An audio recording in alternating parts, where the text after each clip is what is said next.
Welcome to This Explainer. Today, we're taking a really deep, kind of meditative dive into a powerful manifesto written by Oluyomi Oladavid. In a global landscape that honestly often feels super fractured and divided, her work stands out as an absolutely urgent counter-narrative.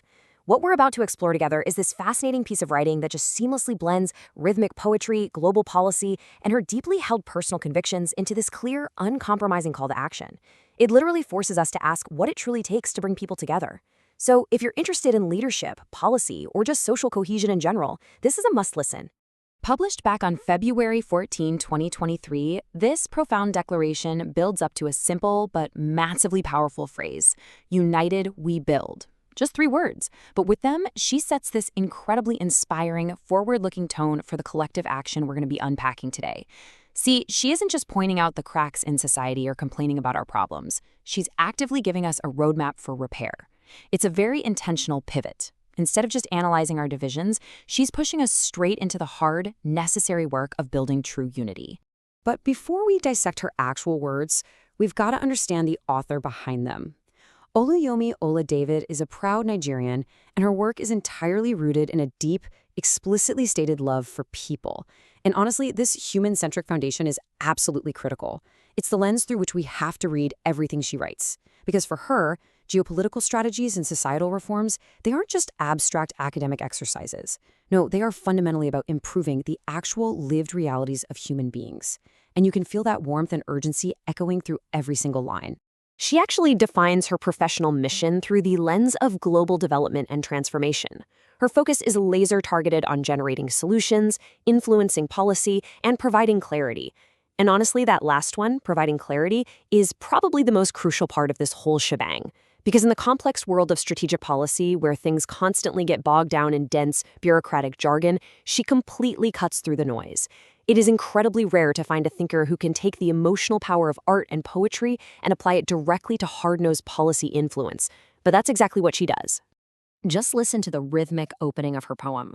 One nation, one tribe, one people. She uses this deliberate, repeating heartbeat of the word one to build a foundational, unbreakable identity right out of the gate. It acts like a psychological drumbeat, calling a potentially fragmented society into a singular, unified whole.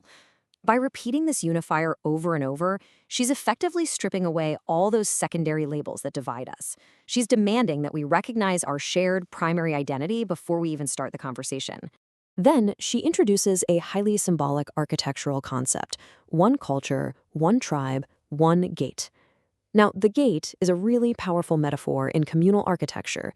It represents a shared boundary, right? A collective defense. A single gate implies that an entire community is protected by the very same walls, sharing the exact same threshold for going in and out. It speaks to this deep level of mutual trust and shared standards. It creates an environment where a community isn't just unified in name, but in its physical and structural reality. And from there, we see this brilliant shift from the structural to the deeply personal. She bridges the exterior defense of the gate with the intimate interior nourishment of a heart and a feast. In the context of her broader global development goals, a feast is a big deal. It implies a true, equitable sharing of resources. It's collective celebration and familial bonding. Because think about it, you can have a shared boundary all you want, but until you're actually breaking bread together at a shared table, you haven't achieved true societal unity. The rhythm builds incredible momentum here, actively pushing back against our modern tendency to just fragment and isolate ourselves. By aligning individual identities into a unified one voice, with a singular, one goal, she establishes a core truth. True forward motion requires an entire populace to look in the exact same direction. This unified marching cadence pushes against those societal silos we so often retreat into. It reminds us that big, collective goals absolutely demand a harmonized, collective voice. But then, she introduces a whole new dimension: one faith. Now, this isn't just some generic nod to cultural traditions. For Oluyomi, this is the very core of her worldview. It's the actual engine driving the entire poem. To fully grasp the magnitude of her vision for global development, we have to realize that her policy work and her artistic expression are completely inseparable from her deeply held spiritual convictions.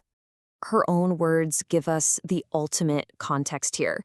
She explicitly states that her Father God owns and rules the universe, serving as the wheel within my wheels. That is such a profound metaphor for intrinsic motivation and resilience, don't you think? It tells us that her drive to influence policy, draft strategy, and call for unity doesn't just stem from some desire for political efficiency.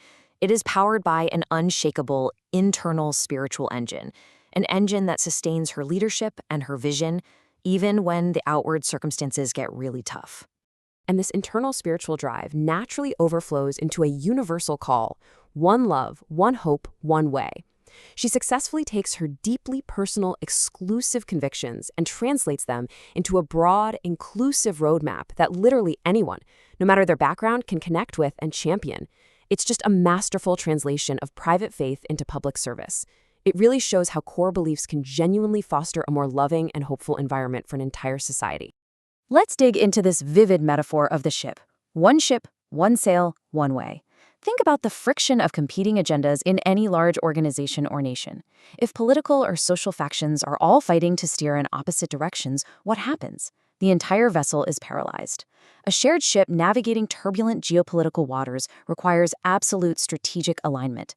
Everyone has to commit to harnessing the wind with a single, unified sail. It's a brilliant illustration of how operational efficiency on a national scale literally demands unwavering alignment. Notice how her wording evolves as we reach the culmination of these stanzas. We've moved from that earlier exterior boundary of a gate and the temporary journey of a ship to the permanent, secure dwelling of one house. In the world of global development, a house signifies lasting infrastructure. It's a permanent legacy and enduring familial duty. The people in her vision aren't just passing through a gate or traveling together for a little while. They are committing to living securely together, under one permanent roof for generations. So as we look at this progression, consider the sheer logistical and emotional difficulty of this framework. I mean, what does it actually take to achieve a one-voice consensus among a diverse group of human beings? Think about the friction in your own communities, your workplaces, your neighborhoods. Overcoming competing interests to find that single unified voice requires immense empathy. It requires deliberate sacrifice and the exact kind of resilient leadership she embodies. It is incredibly difficult, which makes her call to action all the more vital. She then shifts the entire temporal focus of the piece to set up the climax. We move from the passive observations of the past, decided we grew, destined we rose, to a fiercely intentional, active, and unified future. United we change, united we build. It's a decisive call to grab the wheel. Because growing and rising, sometimes those things can happen passively, just through the passage of time. But meaningful change and real structural building, that requires deliberate, unified effort. And she definitely does not leave this vision in the abstract. She explicitly directs this active framework toward a united Nigeria.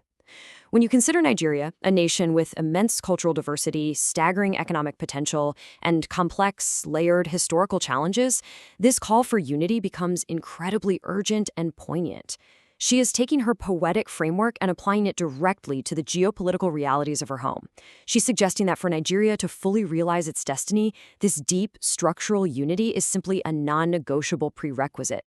Then she does something amazing. She grounds this entire artistic, emotional vision with a very concrete policy target, #SDG 16. This is the UN Sustainable Development Goal dedicated specifically to peace, justice, and strong institutions. This inclusion is massive. It reveals that she isn't just writing poetry to make people feel warm and fuzzy. She is charting a distinct path to global institutional transformation. She is mapping her artistic call for unity directly onto the world's premier framework for building just and equitable societies. This right here is the perfect synthesis of her two worlds. It brilliantly illustrates why her approach is so effective. Because let's face it, dry policy papers and statistical goals rarely inspire populations to change their behavior. But art? Art captures the heart. By merging her poetic call for a united Nigeria with the structural goals of SDG 16, she's using inspiration as a vehicle for policy execution. She captures the hearts of the people, who are then motivated to go out and actually build the strong institutions that the policy demands. Bringing everything full circle, her overarching thesis is exceptionally clear, and honestly, the stakes could not be higher. True transformation and real growth are only possible when we stand together. Division fundamentally means stagnation. We literally cannot build a house, navigate a ship, or secure a gate if we are fractured. For any society seeking peace, justice, and strong institutions, the change must be unified, and the building must be collaborative. Otherwise, it simply will not happen.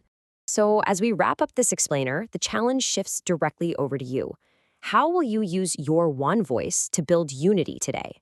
How can you apply Oluyomi Oladovid's framework of empathy, shared resources, and deliberate alignment to drive real transformation in your own sphere of influence?